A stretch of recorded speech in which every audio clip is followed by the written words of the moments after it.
ನೋಡ ಮಗ, ಹಿಡಿತಾ ಹಿಡಿತಾ ಕಾರ್ಪೊರೇಟರ್ ಕಲ್ಲೇಶಪ್ಪನ್ ಮಗಳನ್ನ ಹಿಡಿದ್ಬಿಟ್ಟವನೇ.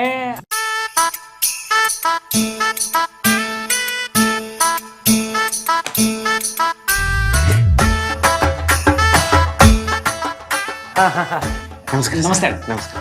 ಏನ್ರಯ್ಯ, ಇಡೀ ಪಟಾಲಂ ಗ್ಯಾಂಗ್ನ ಕರ್ಕೊಂಡು ಸೀದಾ ಮನೆಗೆ ಬಂದ್ಬಿಡ್ರಿ? ಅಣ್ಣ ಏನಿಲ್ಲ. ಏನಿಲ್ವಾ? ಹಂಗಾರ ನಡೀರಿ. ಅದು ಹಂಗಲ್ಲ ಅಣ್ಣ. ಹಂಗಲ್ಲ ಮತ್ತೆ ಇನ್ನಂಗಯ್ಯ? ಸರ್, ನಾವು ಗಣೇಶನ್ ಕೂರಿಸ್ತಾ ಇದೀವಿ. ಕೂರ್ಸಕ್ಕೆ ಯಾಕೆ ಹೋಯ್ತಾರೆ? ನಿಂತ ಇರ್ಲಿ ಬಿಡ್ರಿ. ಸರ್, ಅಂದ್ರೆ ನಾವು ಗಣೇಶನ್ ಕೂರ್ಸಕ್ಕೆ ಚಂದ ಎತ್ತುತ್ತಾ ಇದೀವಿ ಸರ್. ನಿಮ್ಗೆ ಗೊತ್ತಲ್ಲ ಸರ್ ಎಷ್ಟು ಖರ್ಚಾಗುತ್ತೆ ಅಂತ. ನೋಡ್ರಪ್ಪ, ಇಲ್ಲಿ ಎಲೆಕ್ಷನ್ ನಿಂತ್ಕೊಳ್ಳೋಕು ದುಡ್ಡು ಬೇಕು, ಗಣೇಶನ್ ಕೂರ್ಸಕ್ಕೂ ದುಡ್ಡು ಬೇಕು. ಲೇ, ನನ್ ಲಾಸಲ್ಲಿ ಇದ್ದೀನಿ. ಲೇ ಸುಜಾತ, ಕುಡಿಯಕ್ ನೀರಾದ್ರೂ ಕೊಡೆ. ಹಾಳಾದ್ ಫಿಲ್ಟರ್ ಬೇರೆ ಬೆಳಿಗ್ಗೆನೆ ಕೆಟ್ಟೋಗಿದೆ.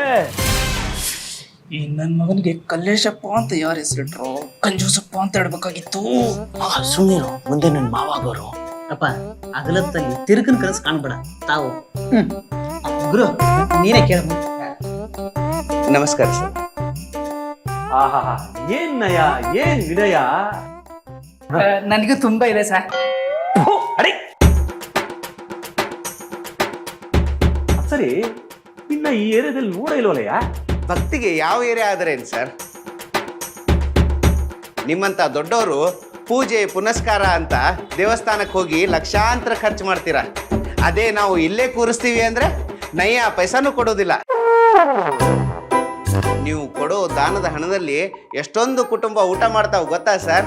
ಹೂ ಮಾರೋನು, ಹಣ್ಣು ಮಾರೋನು, ಆರ್ಕೆಸ್ಟ್ರಾ, ಭಟ್ರು, ಇನ್ನೂ ತುಂಬಾ ಜನ ಊಟ ಮಾಡ್ತಾರೆ ಸರ್.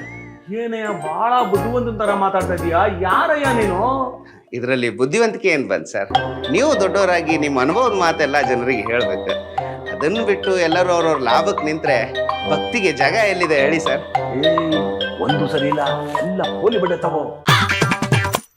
ಸಂಜೆ ಆದ್ರೂ ಸಾಕು, ವಿನಾಯಕ ಬಾರಲ್ಲಿ ಕೂತಿರ್ತವೆ. ಇಲ್ಲೂ ಬಿಟ್ಟಿಲ್ಲ ನನಗೆ. ನೀನಿರೋದಕ್ ಬಿಟ್ಟಿದ್ದೀನಿ, ಇಲ್ಲ ಅಂದ್ರೆ ಇಷ್ಟೊತ್ತಿಗೆ ಯಾರು ಕತ್ತಿಡ್ದು ಆಚೆ ತಪ್ತಾ ಇದೆ.